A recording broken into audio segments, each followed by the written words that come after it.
አውሬው ተነስቷል። ፓስተር ቸሬ ጴንጤዎችን በደንብ ነው እንዴ ያናደዳቸው? የክህደት ወንድሞቹ ተቀብለውታል።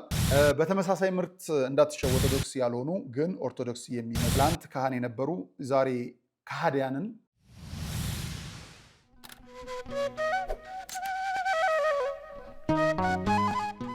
ሰላም ጤና ይስጥልን ክቡራን ተመልካቾቻችን እንደምን አላችሁ? ጋዜጠኛ ነጋሽ በዳዳ ነኝ። ከኔ ጋር ቆይታ ስለምታደርጉም ከልብ ነው የማመሰግነው። በዛሬው ቪዲዮአችን የምንመለከታቸው እጅግ አስገራሚና ወሳኝ የሆኑ ጉዳዮች አሉ። ተሳዳቢው ትዝታው ሳሙኤል በሀገራችን ይገኛልና እሱን ተከትሎ የሚነሱ ሀሳቦችን ወደዚሁ እነግራችኋለሁ ማለት ነው። ከዛ ባለፈ ፓስተር ቸሬ ጴንጤዎችን በደንብ ነው እንዴ ያናደዳቸው የሚል ጥያቄን እንደዚሁ እናቀርባለን በአንድ ቪዲዮ። ከዛ ባለፈ ደግሞ ከዚህ ከኢትዮጵያ ኦርቶዶክስ ተዋሕዶ ቤተክርስቲያን ስደትና መከራዋ በጣም የሚከፋበት ጊዜ ይመስላል። ፓስተር ብሎ ራሱን የሚጠራው ግን ተሳዳቢው ሰውዬ ከመጣ በኋላ በኢትዮጵያ ኦርቶዶክስ ተዋሕዶ ቤተክርስቲያን አማኞች ዘንድ የተነሱ ሀሳቦች አሉ። ይህ ሰው ለሕግ ይቅረብልን እስኬት ድረስ የሚሉ ሀሳቦችን ተከትሎ በኢትዮጵያ ኦርቶዶክስ ተዋሕዶ ቤተክርስቲያን የሕግ ባለሙያዎች እንግዲህ እንቅስቃሴ መጀመራቸውን መረጃዎቹ ደርሰውኛል። ስለሱ ነገር እንናገራለን። አሁን እንግዲህ የዚህ የተሃድሶ እንቅስቃሴ ራሱን ለማስፋት ራሱን እንደገና ለማስፋት የተነሳበት ጊዜ ይመስላል። በጣም በሚያስገርመው መልኩ ይሄ ተሳዳቢ ሰውዬ ወደ አዲስ አበባ ሲገባ ፕሮቴስታንቶች ደግሞ ቤተ ክህነት ገብተዋልና ምን ይሰራሉ የሚል ጥያቄን እናነሳለን። ከዛ ባለፈ ደግሞ እነ አሰግድ ባልተለመደ መልኩም ደግሞ ወደ ክልል መውጣት ጀምረዋልና ምንን ያመለክታል የሚሉት ነገሮች ዛሬ በደንብ የምናያቸው ጉዳዮች ናቸው። እነዚህና ሌሎች ጉዳዮችን ዛሬ በደንብ እንመለከታለን። የሙታንሳ ማር ቅዱስ ሚካኤል አንድነት ገዳም አባቶቻችን መልእክት አለ፣ መልእክታቸውን እንሰማለን። እባካችሁ ገዳማውያኑን ችላ ልንላቸው አይገባምና ጀምረነዋል፣ ልንጨርስ ነው። ጥቂት ነው የሚቀረን። የሙታንሳ ማር ቅዱስ ሚካኤል አንድነት ገዳም አባቶቻችንን በዓት ገንብተን እንደዚሁ ልመናን እናቆማለንና መልእክታቸውን ሰምተን ዳግም ስንመለስ ወደ ቀደመው ጉዳያችን እንመጣለን። መድኃኔ ዓለም ሞትን ድል አድርጎ በኃይሉ ስለተነሳ በፋሲካው ማግስት ገዳማውያኑን በፍጹም እንዳንረሳ የተዋህዶ ልጆች የእናቶች በዓት ታልቋል ብላችሁ እጃችሁ እንዳይሳሳ ደግሞስ ብታዩት የአባቶቻችሁን ፍዳና አበሳ። መቼም ምክንያታችን ነው ለበረከት ተጀምሮ ያላለቀው የኔና የእናንተን ምጽዋት የሚጠብቀው ገዳማችን ሙታንሳ። ስለዚህ ለበረከት ሥራ የምትጣደፉ ሁላችሁ የሙታንሳ ማር ቅዱስ ሚካኤል አንድነት ገዳም አባቶችን አደራ እንዳትረሱ።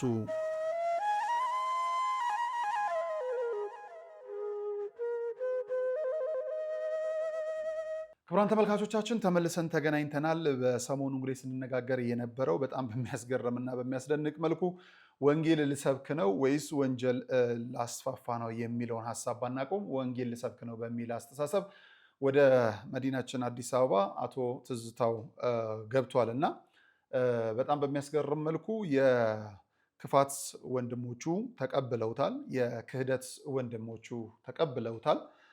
በጣም በሚያስገርምና በሚያስደንቅ መልኩ ቤተክርስቲያን እናናድዳለን ያሉ አካላትም ጭምር በቦሌ ኤርፖርት ተገኝተው የአቀባበል ስነስርዓት ያደረጉበት ነውና እጅግ ያስገርማል። እድሜ ይስጠንና የሚባልበት ጉዳይ አይደለም። እድሜ በእነዚህ ደረጃ ላይ የሚለመንበት አይደለም።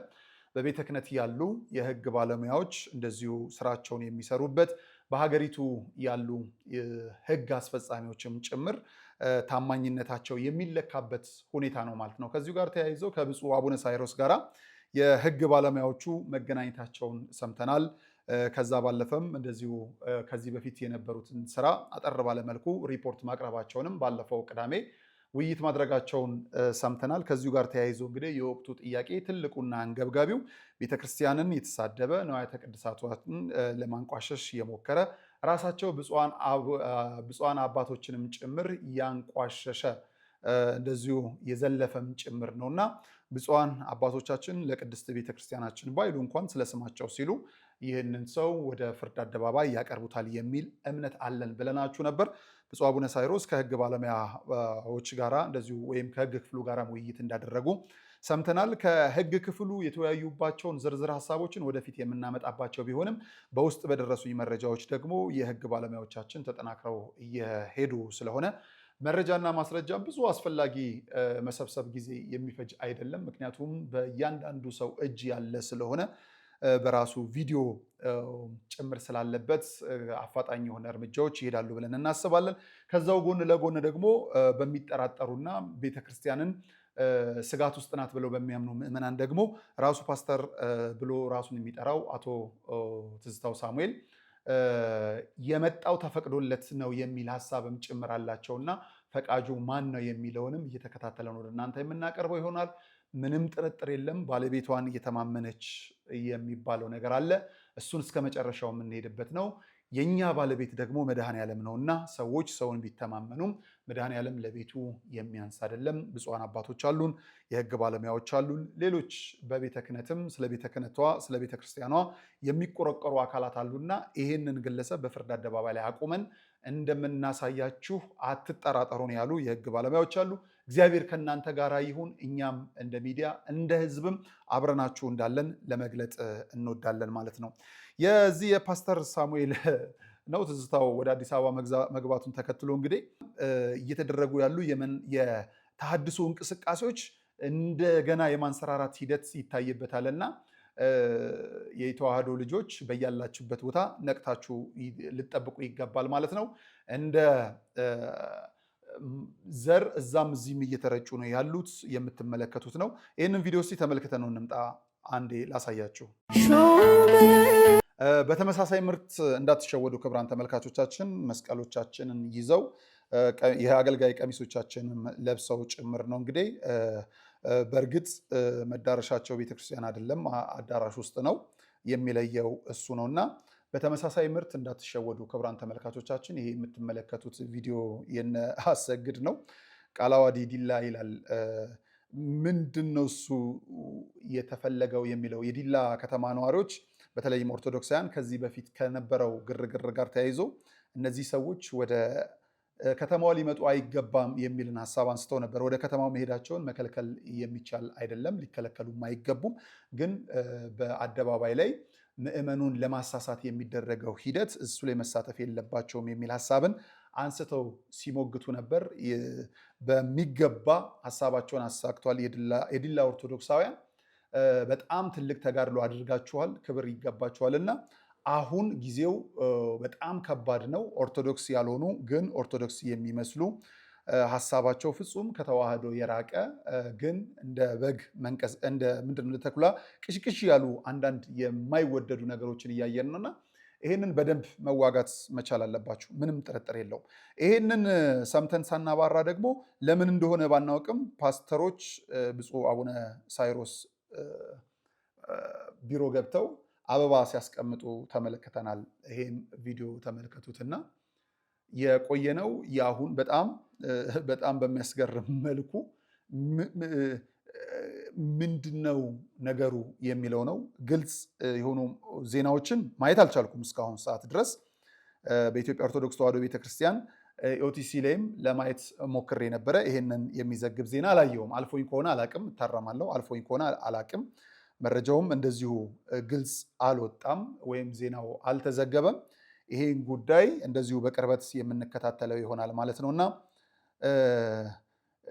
እንኳን ደስ ያላችሁ ይሆናል የሚል ሀሳብ አይኖረኝም። ምክንያቱም ቦታው እንኳን ደስ ያላችሁ የሚባልበት ሳይሆን መንፈስ ቅዱስ መርጦታል ብለን የምናስባቸውን አባት ለመንፈሳዊ ተጋድሎ እንደዚሁ የሚቀመጡበት ነው። አንደኛው ምናልባት ፓስተሮቹ ወክለናል ብለውን ከመጡት ቤተ እምነት ወተናል የሚሉ እነሱንም ባይሆንም ግን ራሳቸውን ፓስተር ብለው የሚጠሩት አካላት ጭምር ቤተክርስቲያኗን ፈተና ላይ ሲጥሏት የነበሩ ናቸውና እነዛን የሚመሩ አካል መጥተው የእኛን አባት እንኳን ደስ ያላችሁ ይላሉ ማለት ሞኝነት ነው ብዬ ስለማስብ ማለት ነው። ሞኝነት ነው ብዬ ስለማስብ ለምን እንደሆነ አላውቅም። መረጃውን በደንብ የምናጣራበት ሁኔታ አለ። አሁን የምንሰማው የምናየው ነገር ከባድ ነው። ሌላው በጣም ሰሞኑን ደግሞ ቪዲዮ ፎቶ እየተሸጋገረ ካለ አንድ ነገር ላሳያችሁ። ጉድ ነው፣ የማንሰማው ነገር የለም። አባ ሕፃን እንደዚሁ የተገኙበት አዳራሽ ነው። የኢትዮጵያ ኦርቶዶክስ ተዋሕዶ ቤተክርስቲያን አማኞች የተሰባሰቡበት እንዳልሆነ ግልጽ ነው። የሴቶቻችን ፀጉራቸውን የሸፈኑ አይደለም የሰንበት ተማሪዎች ናቸው እንዳንል መስቀሉም ልክ ከኛው ጋር ነውና በሌላ ቤተ እምነት ውስጥ ያሉ አሉ። ከዚህ ከአባቶች መካከል ተነጥለው የሚታዩት አባ ሕፃን ናቸውና አባ ሕፃን እዛ ምን ሊሰሩ ሄዱ የሚል ፎቶን እየተመለከትን ነው። በእርግጥ ይሄንን ፎቶ ማብራሪያውን ከራሳቸው ከአባ ሕፃን እንደዚሁ ማብራሪያውን እንጠይቃለን ወደፊት። አሁን ግን ለምን ሄዱ ብላችሁ ከጠየቃችሁኝ ያው አሳምነው አጥምቀው ለመመለስ በሚል እንለፈውና ትንሽ እያስገረሙን ያሉ ጉዳዮች ብዙ ስለሆኑ ነው አንዳንዱን አልፈን አንዳንዱን አድበስብሰን እንድናልፍ ስለፈለግን ነው። ሌላው በመጨረሻ ላይ የማመጣላችሁ አንድ ቪዲዮ አለ። ሎዛ ሚዲያ ሰሞኑን እንግዲህ አነጋጋሪ ሆኖ ቃለመጠይቆችን እያደረገ ይገኛል። ወንድማችን የማርያም ወርቅ ሎዛ ሚዲያን ተከታተሉት። በነገራችን ላይ ፓስተር ቸሬን ኢንተርቪው አድርጎት ነበረ እና ፓስተር ቸሬን ኢንተርቪው ሲያደርገው የኢትዮጵያ ኦርቶዶክስ ተዋሕዶ ቤተክርስቲያን ዝማሬዎችን ትሰማለህ ወይ? በጣም እነ ይልማን እንደውም በደንብ ፈልጌ የማደምጣቸው ዝማሬዎች ናቸው ብሎ ምላሽ ሰጥቷል። ያለች አንድ ሴት ደግሞ በፓስተር ቸሬ ላይ እየተናደደች አለች እና ይህን ያላናዷታል ወይ የሚለውን እስቲ ተከታትለን እንመለስ። ስማኝ ወንድሜ፣ እኔ መቼም በፓስተር ቸሬ ሁሌ እንደተሳቀቅኩ ሸምቀቅ የት እንሂድ እኛ ወንጌላውያን? አንተ በእውነት ማሊያ ትጫወታለህ። አንተ የምታስታርቀው በሚዲያ የምናያቸውን አክተሮች፣ ታዋቂ ሰዎች፣ ዓለማውያንን ነው። ፓስተር ቸሬ የወንጌል አማኞችን ያሸማቅቃል። እኔ እርሱ ሲናገር ሁሌ እንደተሸማቀቅኩ በትክክል የዳነ ክርስቶስን የሚከተል አይመስለኝም። በቀደም ዕለት ቃለ መጠይቅ ከኦርቶዶክስ መምህር ጋር ቁጭ ብሎ በጣም ነው የደነገጥኩት። ቀድሞውኑ ኦርቶዶክስ ጋር ቃለ መጠይቅ ለምን ትሄዳላችሁ? ወንጌል አማኞች ምን ለመስማት ትሄዳላችሁ? ምን ለማካፈል? ስለ ኢየሱስ ለማውራት ከሆነ አዎ፣ ስለ ኢየሱስ የምታወሩ ቢሆን ደግሞ አትጋበዙ። መጀመሪያው ፓስተር ቸሬው እየዛ ቁጭ ብሎ ቃለ መጠይቅ ሲያደርግ ከምትወደው መዝሙር እስቲ አንዱን ጥቀስልን ሲባል ምን ቢል ጥሩ ነው? ስራዬ ብለህ ታዳምጣለህ? አዎ። ካዳመጥክ ደግሞ የትኞቹ ዝማሬዎች እነማን ትወዳቸዋለህ? እኔ በደንብ ሰርች አድርጌ ሰማሁ። አዎ። የማለት የሊቀ መዘምራን ይልማ ምን ይላል? ሰላም ለኪ ወደድ መዝሙር ሰላም ለኪ ጉግል አድርጌ የምሰማው ደስ የሚል መዝሙር ሰላም ለኪ ጠቅልላ ገባና ሰላም ለኪ ስትላቱን እመቤታችን ልመናዋና ክብሯ ይደርብን አትልም? ነጠላ ለብሰ ምን አስጨነቀ? ግን እንደዚህ እየተገለጥ እኛን የወንጌል አማኞችን አታሳቀን፣ አታሳፍረን፣ አንገት አታስደፋ፣ አትሳደበን። በጣም ነው የምታበሳጭ። አንደኛ ፓስተር ቸሬ የወንጌል አማኞችን ተቀብሎ የማርያም ወርቅ ጋር የሄደ አይመስለኝም። በግላቸው ናቸው የሄዱት ፓስተር ቸሬ። ሁለተኛ ፓስተር ቸሬ እዚህ ኢንተርቪው ላይ መቅረባቸው ሳይሆን ፓስተር ቸሬ በጣም መናገር የማትፈልገውን ነገር ይቺን ሴትዮ እንድትናገር ስላደረጋት ነው። እመቤታችን ልመናዋ ክብሯ ይደርብን ብላለች። ተሳስታ አትልም ወይ ነው ያለችው። እና ይደርብሽ ልመናዋ ክብሯ የኔ እናት ወደ ብርሃኑ ዓለም ተመላለሽ። እና እኔ አንዳንድ ጉዳዮችን ጭፍልቅ አድርጎ የማየት ነገር በጣም ጉዳይ እንትን ይለኛል፣ ያሳስበኛል። እና ፓስተር ቸሬ ራሱን ወክሎ ነው ደግሞ እውነተኛውን ነው እየተናገረ ያለው። ምንም ጥርጥር የለውም እኮ ያውቁታል፣ ልባችሁ ታውቁታላችሁ። እና እንደውም ሌሎቻችሁ የማርያም ወርቅ ጋር ቀረብ በሉና ከኦርቶዶክስ የሚመስጣችሁን ነገር እስቲ ተናገሩ። እኛ ጋርም እድል እንሰጣችኋለን። ነጋሽ ሚዲያ ምንም ችግር የለውም፣ ምንም ችግር የለውም። በጣም ስላስገረመኝ ነው ይሄ ቆይታ። ሌላው እንግዲህ አውሬው ተነስቷል። አሁን በጣም በብዙ መልኩ በጣም በሚያስገርም መልኩ የፕሮቴስታንት ሚዲያዎች አሁን ደግሞ ልክ ብዙ ነገሮቻቸውን ኦርቶዶክስ ላይ አድርገው ደግሞ መነሳት ጀምረዋል። ጥሩ ነው፣ እንተያያለን። ፊት ለፊት በደንብ አድርገን የምንተያያቸው ነገሮች አሉ። ከዛ መካከል ክህነታቸው የተቀማ ስርዓተ ቤተክርስቲያንን ያላከበሩ በምንፍቅና ሕይወት የሚመላለሱ ትላንት ካህን የነበሩ ዛሬ ከሃዲያንን ሰብስበው ስለ ቤተክርስቲያን አገልጋዮች፣ ስለ ቤተክርስቲያን ሚዲያዎች፣ ስለ ቤተክርስቲያን ስለተለያዩ ነገሮች ኢንተርቪው እንሰራለን በሚል ኤዲት እየተደረጉ ለመለቀቅ ዝግጁ የሆኑ ቪዲዮዎችን እያየን ነው፣ እየሰማን ነው። በደንብ ከመለቀቃቸው በፊት መረጃዎቻቸው እጃችን ላይ እየደረሱ ነው። ስለዚህ በተመሳሳይ ምርት እንዳትሸወዱ። የተዋህዶ ልጆች የምንለው እሱን ነው። ብዙ ነገሮች ሊናገሩ ይችላሉ። ነገሮችን ከምንጩ ከናንተው ልጆች ሚዲያዎች እየተከታተላችሁ ማጥራት ይሆናል። በዚህም ብፁዓን አባቶችን ስም ማቆሸሽ፣ አገልጋይ ካህናትን እንደዚሁ ባልተገባ ቦታ መዋል፣ ሚዲያዎቻችሁንም ወይም ኦርቶዶክሳዊ ሚዲያዎችንም ጭምር የመወንጀል ስራዎችን እንደዚሁ ለመጀመር በጣም ጥረት ላይ ናቸው። እነዚህ ሚዲያዎች በጣም በሚያሳዝነው መልኩ ቤተ ክህነትም መግባት የሚችሉ ናቸው። በጣም በሚያሳዝነው መልኩ በዚህ በተለይም በዚህ በ2014 በተፈጠረው ጉዳይ ጋር ተያይዞ በሁለቱም በኦሮሚያ ቤተ ክህነትም በ5 ኪሎ በሚገኘው ቤተ ክህነትም ፊት የነበሩ አውራ የነበሩ ከሁለቱም እውቅና የተሰጣቸው አሁን ግን ሁለቱም ላይ ፊታቸውን ያዞሩ ሚዲያዎች ናቸውና ጊዜያቸው ሲደርስ እነሱ ሲገለጡ እንመጣላቸዋለን። ችግር የለው ምንም። ከዛ ባለፈ ግን ክብር ለመድኃኔዓለም ሰኔ 8 ቀን በሚሊኒየም አዳራሽ በጣም ታላቅ ኦርቶዶክሳዊ ማዕበል ነበረ። በሚሊኒየም አዳራሽ የገረሙኝን 2-3 ነገሮች ልንገራችሁ። ክሩን አንጠልጥሎ ነጠላውን ጥሎ እዛው አዳራሽ ውስጥ ይጨፍራል የተባለው ወጣት በጣም በሚያስገርም መልኩ ማተቡን በአንገቱ ነጭ ነጠላውን እንደዚሁ በደረቱ እያሳየ በእርግጫ ሳይሆን መሬት ይዞ ተቀምጦ ወንጌል ሲማር አምሽቷል፣ ሲዘምር አምሽቷል። እንዴት ያስደስታል! ከዛ ባለፈ አዳራሹ በራሱ ሰላም አግኝቷል። ይሄ ሚሊኒየም አዳራሽ በራሱ ሰላም አግኝቷል። ቢይዙት ለእርግጫ ነው፣ ቢይዙት ለቅልውጫ ነው። አይደለም አዳራሽ ውስጥ የገባ ኦርቶዶክሳዊ ይቅርና ራሱ አዳራሹ በራሱ ሰላም ተሰምቶታል። ከዝሊያ ዘሎ ይሄ መድረኩ ከእርግጫ ድኗል። ሰላም ነበር። ቃለ እግዚአብሔር ነበር ሲነገርበት፣ የዝማሬ መላእክት ነበር ሲሰማበት የነበረውና በጣም የሚያስደስት ኦርቶዶክሳዊ ህብረትና አንድነትን አሳይተን መተናል። በሰላም ስለተጠናቀቀ ማዕዶት ለኢትዮጵያ ክብር ለመድኃኔዓለም ለማለት ነው። በጣም በሚያስደስት እንደዚህ አይነት መርሃ ግብሮች ላይ ኦርቶዶክሳውያን በስፋት መሳተፍ መቻል አለባቸው። ምድር መባረክ መቻል አለባት።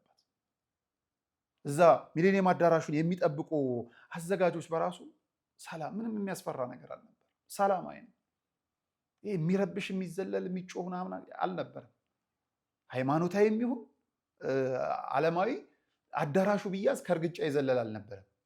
ይሄ ግን ስርዓቱን ጠብቆ በቃ እርግጥ ባለ መልኩ ተጀምሮ የተጠናቀቀ ክብር ለመድኃኔዓለም ይሁን ብለን ምስጋና አቅርበን የተለያየንበት ነበረ። እጅግ በጣም የሚያስደስት። ስለዚህ ውድ የተዋህዶ ልጆች ከኛ ጋር ቆይታን ስለምታደርጉ እያደረጋችሁም ስለሆነ ከልብ አመሰግናለሁ። ቻናሎቻችን ሰብስክራይብ አድርጉ። ነገሮችን በአንክሮ የምንከታተልበት ጊዜ ላይ ነን፣ የምንጠባበቅበትም ጊዜ ላይ ነን። እግዚአብሔር ቤቱን ያጸዳል። ለቤቱ የሚሆኑ አባቶችን ደግሞ በጸሎት እናግዛቸው። አባቶቻችን እናግዛቸው። በየትኛውም መልኩ እናግዛቸዋለን። አባቶቻችን ለቤቱ እስከሆነ ድረስ ሰላም እግዚአብሔር ከሁላችን ጋር ይሁን። መልካም ጊዜ።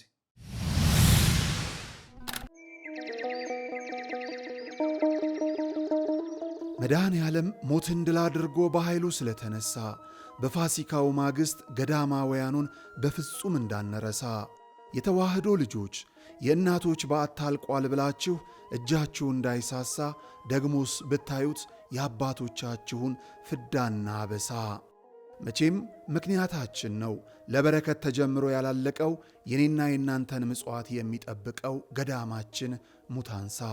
ስለዚህ ለበረከት ሥራ የምትጣደፉ ሁላችሁ የሙታንሳ ማር ቅዱስ ሚካኤል አንድነት ገዳም አባቶችን አደራ እንዳትረሱ።